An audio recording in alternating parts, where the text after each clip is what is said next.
right, so buckle up, everybody, because today we're diving deep into a study that really shook things up. Oh yeah, this one's a classic. We're talking about the limits to growth, published back in 1972 for, get this, the Club of Rome. You know, a bunch of super smart folks from all over the world trying to figure out how to tackle the biggest challenges facing, well, humanity. And they got a team at MIT to actually build a computer model. A model of the entire planet. Seriously, they wanted to see how everything's connected. Population, resources, you name it, how it all interacts. And what happens if we just keep growing and growing, like forever? Because that's what we're good at, right?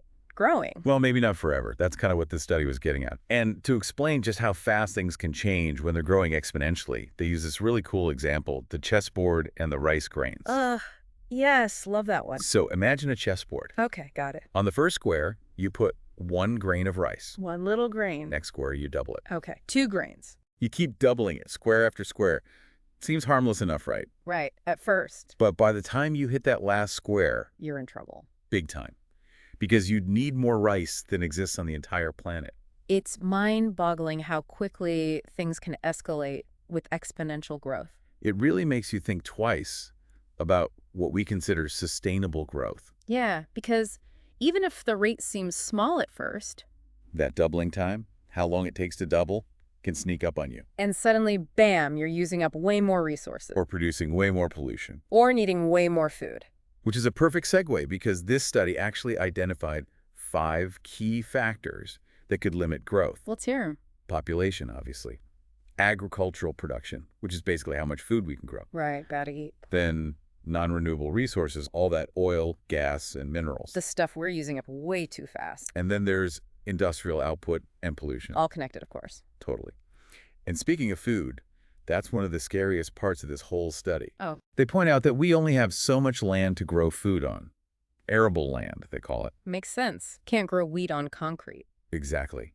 And the Guardian article we're looking at for this deep dive really hammers home that point. How so? They point out that we're losing arable land all the time. To things like cities, right.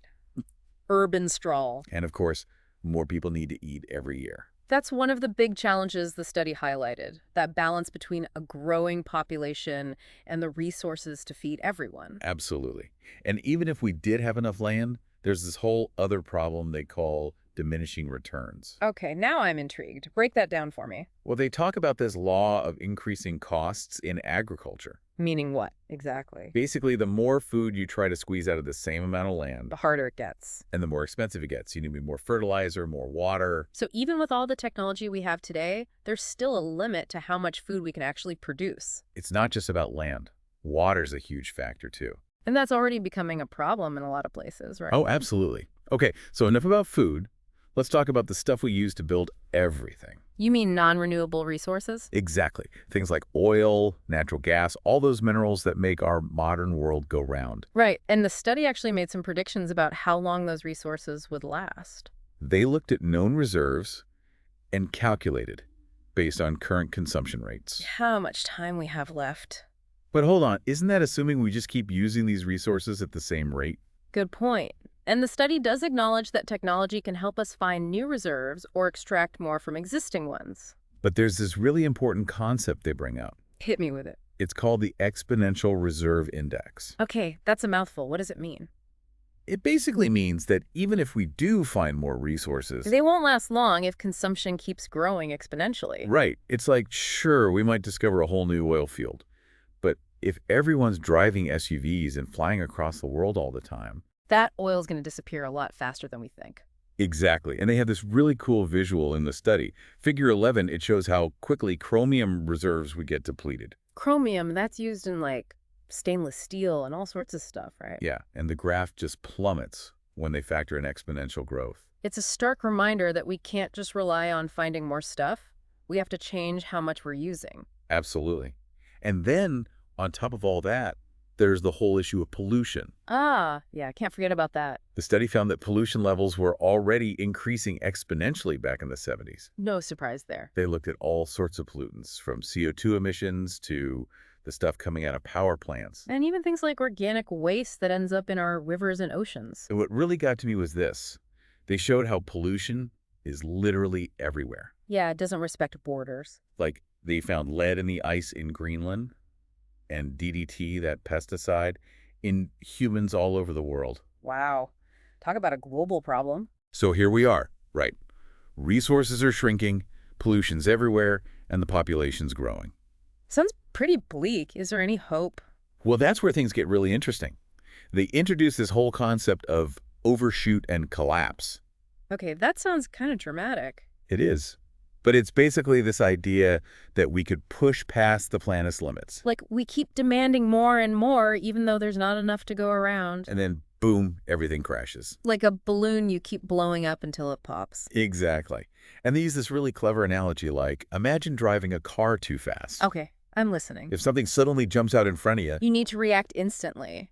but there's always a delay. Right, it takes time to hit the brakes. And sometimes that delay is all it takes to have a major accident. So are they saying that we're driving too fast toward disaster? It's a pretty powerful metaphor for what could happen if we don't slow down and start paying attention to the limits. Okay, so we're speeding towards a cliff.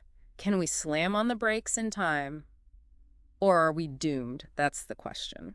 Well, stay tuned for part 2, because that's exactly what we're going to explore. We'll dive into some potential solutions and what it would actually take to create a more sustainable world. Welcome back, everybody. So last time, things got a little, intense. We did end on a bit of a cliffhanger, that whole overshoot and collapse thing. Right. Like, are we headed for a total planetary crash, or is there a way to avoid it? That's what we're tackling today, solutions. Well, the good news is the limits to growth doesn't just give us doom and gloom. They actually offer some potential pathways towards a more sustainable world. And the Guardian article we're looking at points out that these ideas are even more relevant today than they were back in the 70s. Okay, so let's hear them. What can we actually do to fix this mess? One of the biggest ideas they propose is this concept of global equilibrium. It's basically the idea that we need to reach a point where population and capital are stable. Like, things are in balance, and we're not constantly pushing beyond the planet's limits. Okay, but doesn't that sound boring? Like, Yeah. no more progress, no more innovation. That's a common misconception. Global equilibrium isn't about stagnation. It's about finding a balance where we can still have progress and innovation, but without constantly demanding more and more from the planet. So, like, we can still have nice things, but we got to be smarter about how we get them and Right. how much we use. Exactly. And the study actually suggests that this kind of equilibrium could lead to a more fulfilling and equitable world. Like, imagine if we had more time for things like education, art, community, things that actually make life meaningful. That's a cool way to think about it, shifting our focus from just stuff to the things that really matter. Exactly. Now, getting to this global equilibrium, well, that's the tricky part. It requires a pretty radical change in our thinking and our actions. Okay, so let's get down to brass tacks. What would it actually take to make this transition? Where do we even start? The study outlines 7 key policies that could help steer us towards global equilibrium. They focus on things like stabilizing population growth, shifting from a material-based economy to one that prioritizes services and well-being, promoting sustainable agriculture, stuff like that. It's like a complete overhaul of how we do things. It's a big ask, for sure. But they also emphasize that individual actions matter. Like, we can't just wait for governments and corporations to fix everything. We all have a role to play. This is where I think a lot of people, especially people who care about the environment, start to feel overwhelmed. Yeah. Like, what difference can I really make? It's such a huge problem. Totally understandable. But the study uses this cool analogy of a traffic jam if everyone just inches forward a little bit. Eventually, the whole thing starts to move. Exactly. So those small changes you make in your own life, they can actually contribute to a larger movement towards sustainability. And the Guardian article makes a great point about how social media and online activism have made it even easier for individuals to connect and push for change. So let's talk about those individual actions. What are some concrete things we can do in our daily lives to contribute to this shift towards global equilibrium? Well, there are the obvious things, right? Like reducing our environmental footprint, using less energy, conserving water, choosing sustainable transportation, reducing waste, recycling, all that good stuff. Yeah, we've all heard those before. Yeah. But they're important. They actually do make a difference. They absolutely do. But they also encourage us to go beyond those individual actions and think about how we can influence others. We can talk to friends and family about these issues. We can support businesses that are committed to sustainability. We can advocate for policy changes. We can even start our own initiatives in our communities. So it's about using our voices, our choices, and our actions to create a ripple effect that spreads outwards. Becoming ambassadors for sustainability, I like that. Makes it sound kind of cool, right? Definitely. And, throughout history, social movements have achieved incredible things. The civil rights movement, the fight for women's suffrage, all those things started with individuals who believed they could make a difference. Okay, that's inspiring. But let's be real, this transition to global equilibrium, it's not going to be a walk in the park. There are going to be some serious challenges along the way. What are we up against here?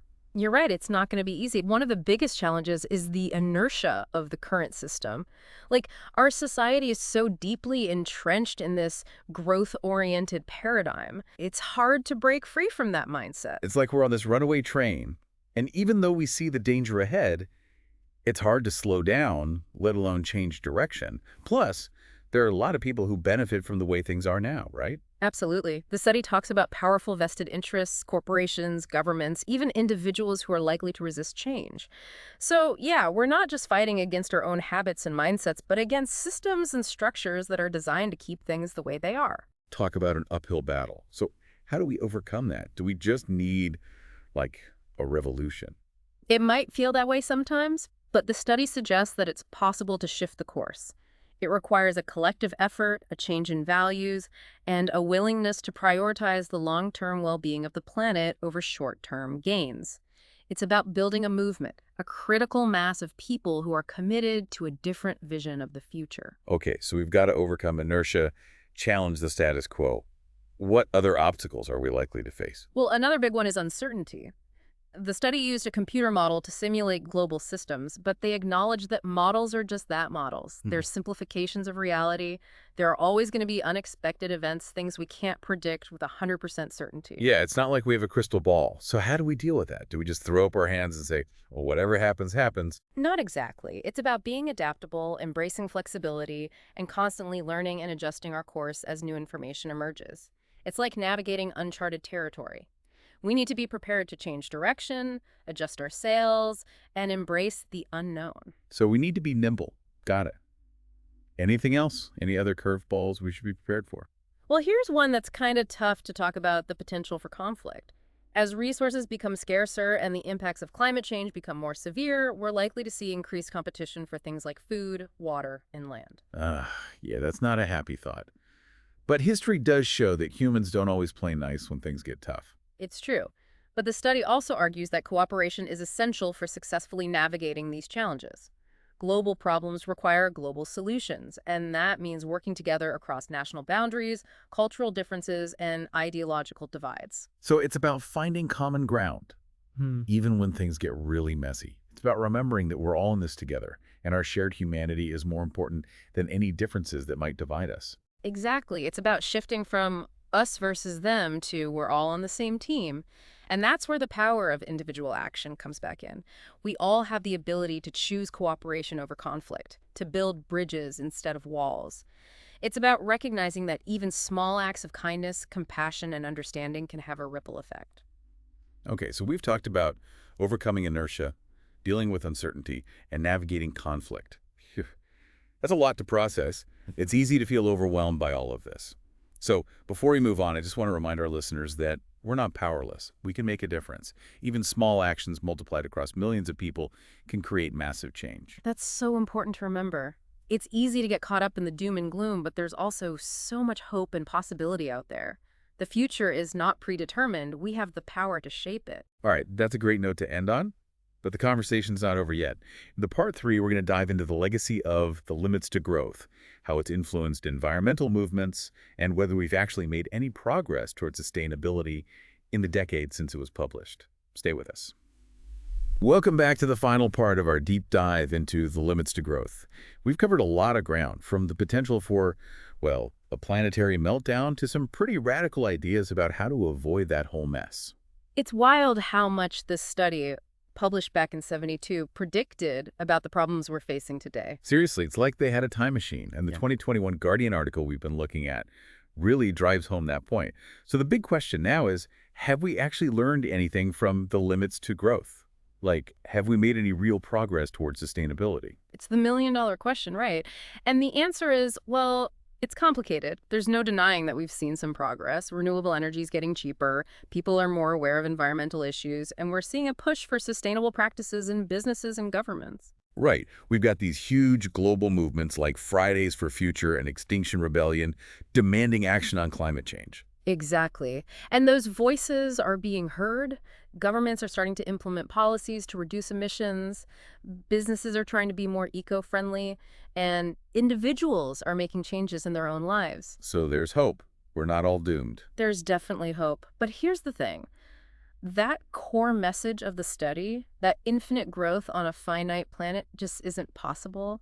It's still as relevant as ever. Because the global population keeps growing, we're still consuming like crazy, and fossil fuels are still a major part of our lives. Exactly. We've made progress, but it's not happening fast enough to avoid those potential consequences of overshoot and collapse that the study warned us about. We're still pushing the planet's boundaries, and we're starting to see those warning signs, like, everywhere. Yeah, the extreme weather, the melting glaciers, the species going extinct. It's pretty scary stuff. It's definitely a wake-up call, and it really underlines why the limits to growth is still so important today. We need to change our definition of what progress actually means. It can't just be about economic growth and getting more stuff. So what should progress look like? What's the alternative? It's about shifting our focus to things like social well-being, environmental sustainability, and ensuring that future generations have a planet they can actually live on. It's a more holistic approach, considering the health of both people and the planet. It's like realizing that more isn't always better.